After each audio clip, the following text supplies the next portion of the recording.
wait a second. Where are the waves? This is where the weird begins. Pernahkah kamu bertanya-tanya, saat sinar matahari menyinari wajahmu, apa sebenarnya yang menyentuh kulitmu? Apakah itu seperti riak ombak halus yang merambat tanpa suara? Atau seperti hujan partikel mungil yang menabrakmu satu persatu? Inilah pertanyaan besar yang membingungkan para ilmuwan selama berabad-abad. Apakah cahaya itu gelombang atau partikel?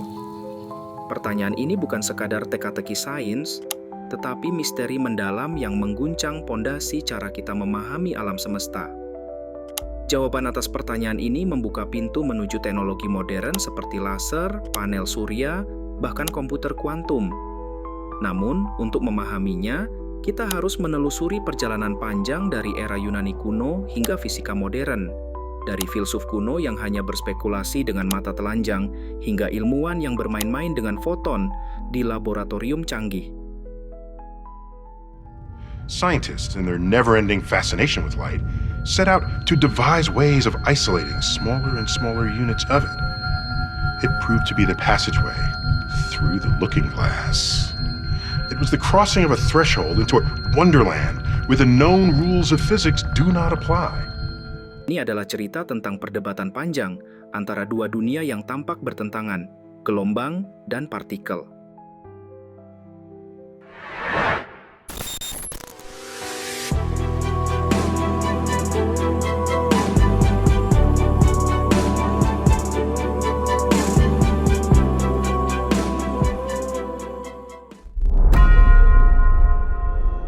Pemikiran awal tentang cahaya dimulai sejak zaman Yunani kuno, ketika para filsuf seperti Empedokles dan Pythagoras mulai bertanya-tanya tentang sifat cahaya.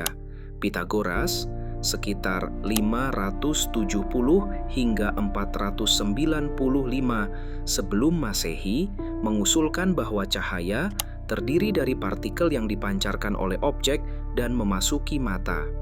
Sebaliknya, Empedokles berpendapat bahwa cahaya adalah sesuatu yang keluar dari mata dan menyinari objek.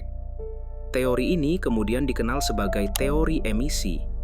Meski terdengar aneh hari ini, pada masa itu belum ada cara untuk menguji teori tersebut secara ilmiah. Aristoteles, tokoh besar lainnya, meyakini bahwa cahaya adalah sesuatu yang instan dan tak memerlukan waktu untuk berpindah. Ini adalah titik awal yang sangat spekulatif, tetapi menjadi fondasi bagi pemikiran ilmiah masa depan.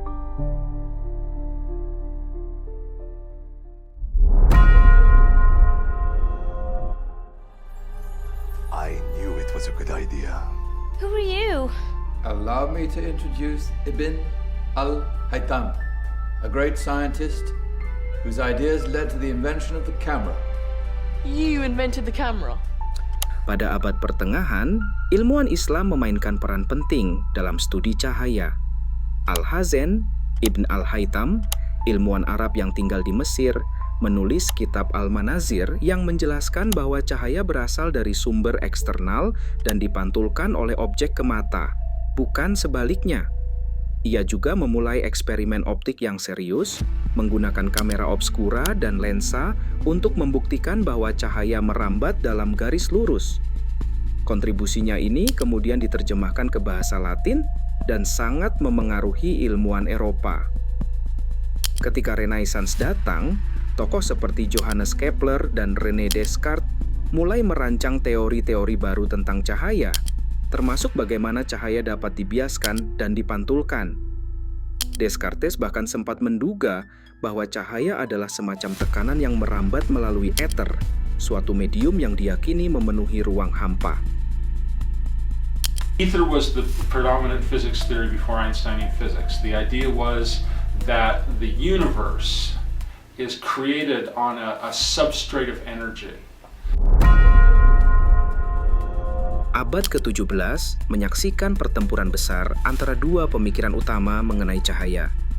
Isaac Newton, salah satu ilmuwan paling berpengaruh dalam sejarah, mengembangkan teori korpuskular yang menyatakan bahwa cahaya terdiri dari partikel kecil. Menurut Newton, perilaku cahaya seperti refleksi dan refraksi lebih mudah dijelaskan jika cahaya dianggap sebagai partikel. Ia mendukung idenya dengan eksperimen prisma yang menunjukkan bahwa cahaya putih terdiri dari spektrum warna. Namun, Christian Huygens, ilmuwan Belanda, memiliki pandangan berbeda. Ia percaya bahwa cahaya adalah gelombang yang merambat melalui ether, mirip dengan gelombang suara di udara. Huygens bahkan menulis buku berjudul Traité de la Lumière tahun 1690 yang menjelaskan bagaimana cahaya dibiaskan dan dipantulkan menggunakan model gelombang. Selama lebih dari 1 abad, teori Newton lebih dominan, sebagian karena reputasinya yang luar biasa. Newton was born in 1642 into an England that was a country in transition. And that was the start of the English Civil War. It was a country where they were still hunting for witches, but also it was a country where science, where rational thought, where reason were beginning to flower. Now, at the time, one of the great questions was about the nature of light. It was known that if you take a prism and shine sunlight through it, then it splits that sunlight into all the colours of the rainbow. Namun, pada awal abad ke-19, Thomas Young mengguncang dunia sains dengan eksperimen 2 celahnya yang terkenal. Dalam eksperimen ini, cahaya dilewatkan melalui 2 celah sempit dan diproyeksikan ke layar. Hasilnya adalah pola interferensi, serangkaian garis terang dan gelap bergantian. Ini adalah bukti kuat bahwa cahaya berperilaku sebagai gelombang, karena pola tersebut hanya bisa dijelaskan melalui interferensi gelombang. Ini merupakan pukulan telak bagi teori partikel Newton. Tak lama kemudian, Augustin Jean Fresnel memperkuat teori gelombang dengan analisis matematis dan eksperimen tambahan, termasuk difraksi cahaya. Pada titik ini, komunitas ilmiah mulai lebih menerima bahwa cahaya adalah gelombang.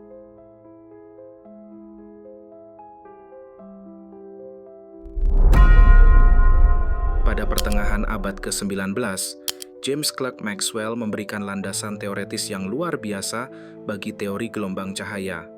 Ia menyusun serangkaian persamaan yang kini dikenal sebagai persamaan Maxwell, yang menyatukan listrik dan magnetisme menjadi teori elektromagnetik.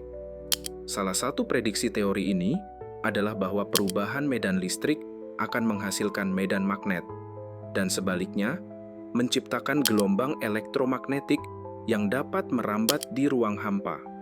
Maxwell menghitung kecepatan rambat gelombang ini dan hasilnya cocok dengan kecepatan cahaya. Maka, ia menyimpulkan bahwa cahaya adalah bentuk dari gelombang elektromagnetik. Ini adalah salah satu pencapaian besar dalam fisika klasik dan memperkuat bahwa cahaya bersifat gelombang.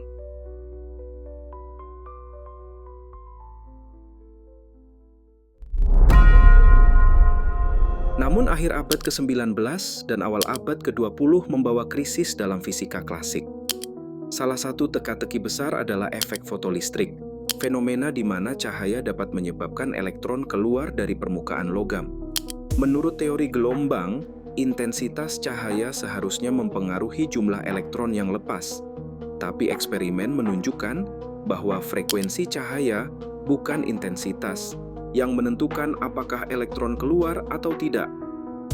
Masalah ini diselesaikan oleh Max Planck dan Albert Einstein. Planck, saat mempelajari radiasi benda hitam, memperkenalkan konsep kuanta energi, bahwa energi dipancarkan dalam paket diskrit, bukan kontinu. Einstein kemudian menerapkan ide ini ke cahaya. Ia mengusulkan bahwa cahaya terdiri dari kuanta energi yang disebut foton. Inilah awal dari teori kuantum cahaya yang merevolusi pemahaman kita.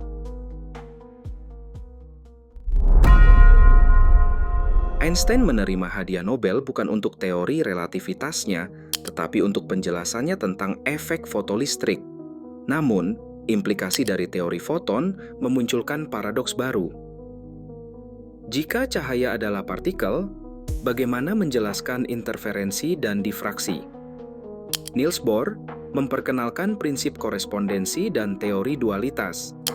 Cahaya bisa berperilaku sebagai gelombang atau partikel tergantung pada cara pengamatannya.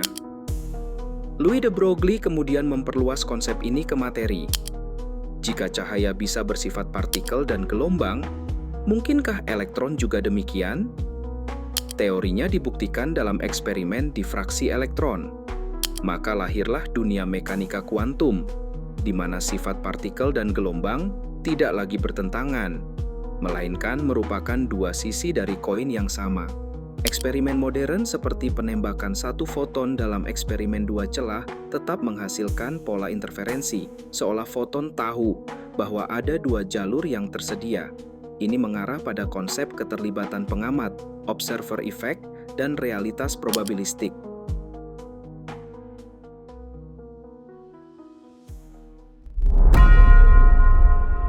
Pemahaman tentang dualitas cahaya tak hanya mengubah teori fisika, tetapi juga memicu revolusi teknologi.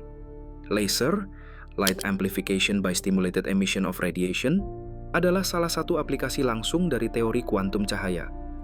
Teknologi ini digunakan di bidang medis, komunikasi optik, industri, bahkan hiburan. Sel surya memanfaatkan efek fotolistrik untuk mengubah cahaya menjadi listrik. Kamera digital bekerja dengan mendeteksi foton. Lebih jauh lagi, eksperimen tentang foton individual menjadi dasar bagi teknologi informasi kuantum, seperti kriptografi kuantum dan komputer kuantum.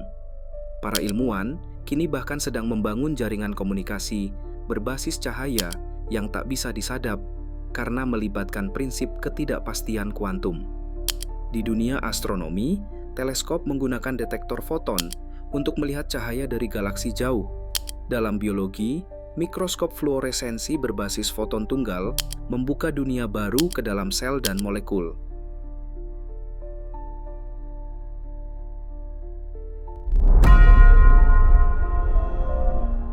Jadi, apakah cahaya itu gelombang atau partikel? Jawaban paling jujur yang bisa diberikan fisika modern adalah keduanya. Atau lebih tepatnya, cahaya tidak sepenuhnya gelombang atau partikel seperti yang kita pahami secara klasik. Ia adalah entitas kuantum yang memiliki sifat-sifat gelombang dalam kondisi tertentu dan sifat-sifat partikel dalam kondisi lain. Kita hidup di dunia yang jauh lebih aneh daripada yang bisa dibayangkan para filsuf Yunani kuno.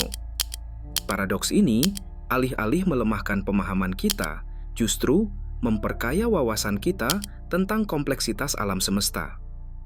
Mungkin suatu hari nanti, kita akan menemukan teori yang lebih dalam lagi, yang bisa menjelaskan mengapa cahaya bisa bermain dalam dua peran sekaligus. Tapi sampai saat itu tiba, cahaya akan tetap menjadi teka-teki indah yang menerangi jalan kita secara harfiah dan metaforis. Have you heard the silent call from ruins high and empires fall? Where knowledge sleeps and secrets lie, the arcade files begin